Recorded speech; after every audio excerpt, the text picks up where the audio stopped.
शुरुआत क्लास में बहुत ही ज़्यादा स्वागत अगेन। तो हम लोग जो है बहुत ही इंपॉर्टेंट टॉपिक्स कर रहे हैं रिकॉम्बिनेंट डीएनए टेक्नोलॉजी की।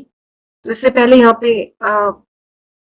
आज का जो लेक्चर है स्टार्ट करें तो हम लोगों ने बहुत ही इंपॉर्टेंट चीजें समझी है। I hope you are visiting our lectures, क्योंकि बहुत इंपॉर्टेंट टूल्स चल रहे हैं। अगर हम लोग बात करें जेनेटिक इंजीनियरिंग की तो वी अंडरस्टूड जेनेटिक इंजीनियरिंग और जेनेटिक मैनिपुलेशन भी कह सकते हैं। हम लोगों ने समझा कि क्रीलॉक्स पी सिस्टम क्या होता है, क्रिस्पर कैस 9 क्या है, और नॉक इन का कॉन्सेप्ट, नॉकआउट का कॉन्सेप्ट, ये सब लेक्चर्स हम लोगों ने कवर कर लिए हैं और आगे बढ़ेंगे और भी जो जेनेटिक इंजीनियरिंग और मैनिपुलेशन टूल्स होते हैं। तो अगर आप लोगों ने हमारे लेक्चर्स, प्रीवियस लेक्चर्स नहीं देखे तो प्लीज उनको जरूर देखिएगा, because this is definitely genetic engineering, और I will write, I can say genetic manipulation tools जो है बहुत ही इंपॉर्टेंट है। स्पेशली अगर हम लोग बायोटेक्नोलॉजी एग्जाम की बात करें या फिर सीएससी या लाइफ साइंस की बात करें तो recombinant DNA technology.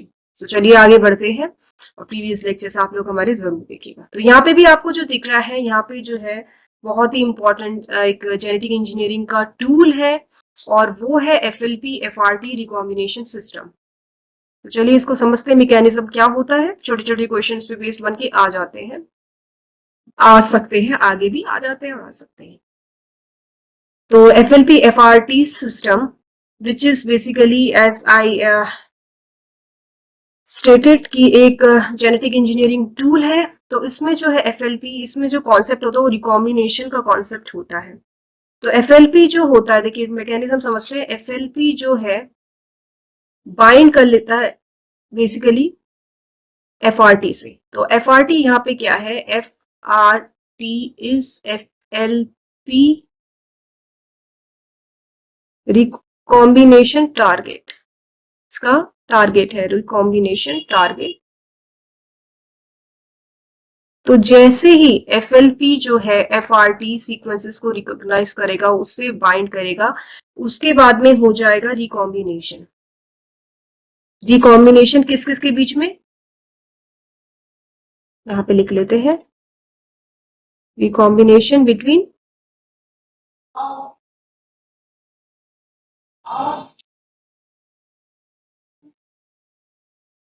FRT sites.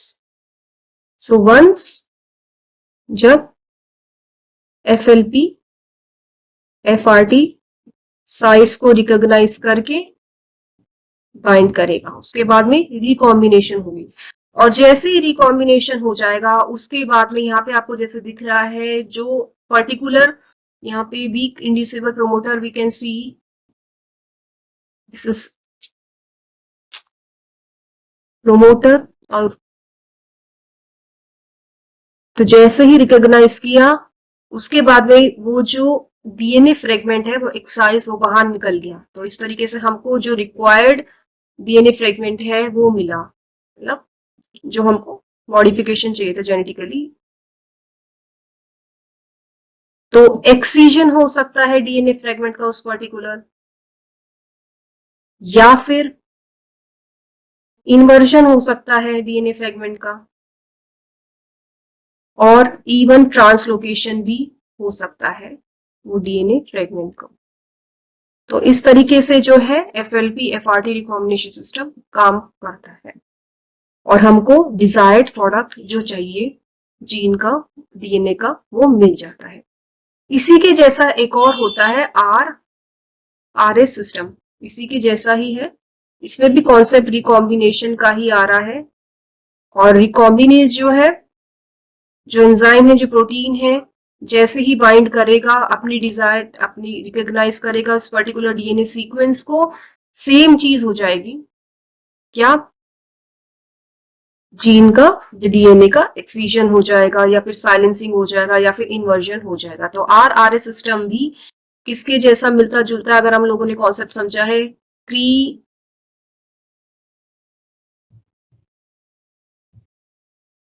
क्रीलॉक्सपी system और इवन एफएलपी एफआरटी सिस्टम से भी मिलता जुलता है।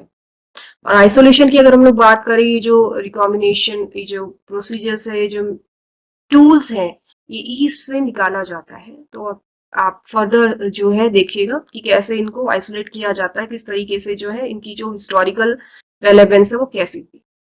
तो this is how like we can get a desired DNA or gene fragment after excision, gene deletion, translocation, gene silencing, whatever we decide like we wish to do.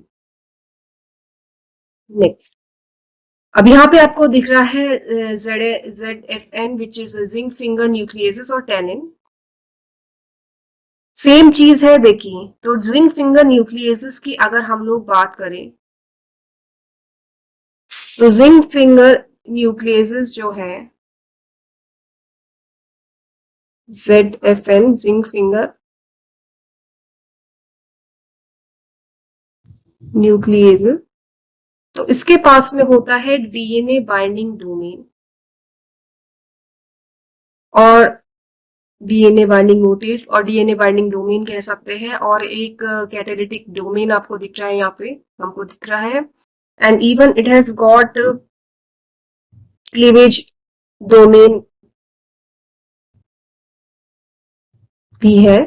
तो DNA binding जो domain है यहाँ पे zinc finger nucleus की, इसके पास it consist of basically 3 to 6 fingers जो होती है जिंक मोटिव्स होते हैं, जो कि रिकॉग्नाइज कर लेती है स्पेसिफिक यहाँ पे जो है डीएनए की सीक्वेंस को। तो जैसे ही बाइंड हुई डीएनए बाइंडिंग डोमेन जैसी बाइंड की करेगा जिंक फिंगर न्यूक्लियस की, इसके पास में जो है एक कैटालिटिक डोमेन भी है जो कि एक, और क्लीवेज डोमेन आई कैन से, जो कि एक न्यूक्लियस है which is basically FOC1 type 2 restriction enzyme, और क्योंकि ये न्यूक्लियस है तो जैसे ही बाइंड करेगा तो वो जो है कट करेगा उस पर्टिकुलर डीएनए सीक्वेंस को, और इस तरीके से जो है हमको अपना डिजायर्ड अगेन जेनेटिक मॉडिफिकेशन हो जाएगा और डिजायर्ड जो है डीएनए जीन प्रोडक्ट मिल जाएगा। तो ध्यान रखिएगा इसके पास में क्या क्या होता है। तो इसका जो है प्रैक्टिकल रेलेवेंस जो है बहुत ही ज्यादा, जिंक फिंगर न्यूक्लियस की अगर हम लोग बात करें, इसका बहुत इंपॉर्टेंट जो है, it deletes a gene which is CCR5 gene. तो आप अगर CCR5 के जीन के रेलेवेंस को रिकॉल कर रहे हैं, क्या उस जीन का कुछ ना कुछ रोल HIV से रिलेटेड है, CCR5 जीन का, तो बहुत ही इंपॉर्टेंट है कि ये डिलीट कर देता है इस पर्टिकुलर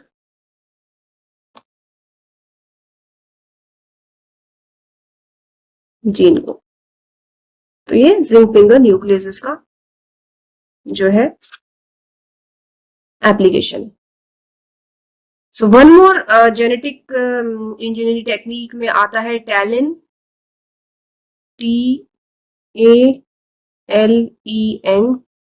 जो कि है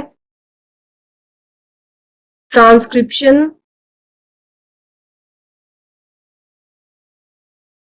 एक्टिवेटर लाइक इफेक्टर न्यूक्लियस। ये भी एक जेनेटिक इंजीनियरिंग का टूल है, एंड विच बेसिकली क्रिएट्स, जो कि करता है double stranded breaks on DNA. जैसे ही इसको पर्टिकुलर सीक्वेंस मिलेगी तो वहां पे डबल स्ट्रैंडेड ब्रेक कर देगा उस पर्टिकुलर डीएनए सीक्वेंस में। तो यहाँ पे भी आप देख सकते हैं इसके पास में भी, टैलिन के पास में भी एक डीएनए बाइंडिंग डोमेन है और एक न्यूक्लियस है, FOC1 nucleus.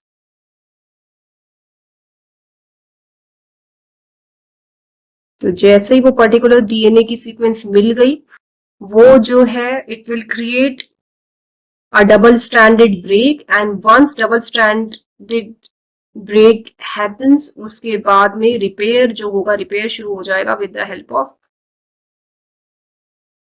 Homologous recombination, repair mechanism हो जाएगा शुरू, and this is how a gene is modify और जीन मॉडिफिकेशन हैपेंस। जो भी हमको डिजायर्ड डीएनए का फ्रेगमेंट चाहिए वो मिल जाएगा। तो प्रैक्टिकल एप्लीकेशन की बात करें टैलेंट्स की, तो इसका जो है बहुत ही लाइक जीन थेरेपी में बहुत ज्यादा यूज होता है,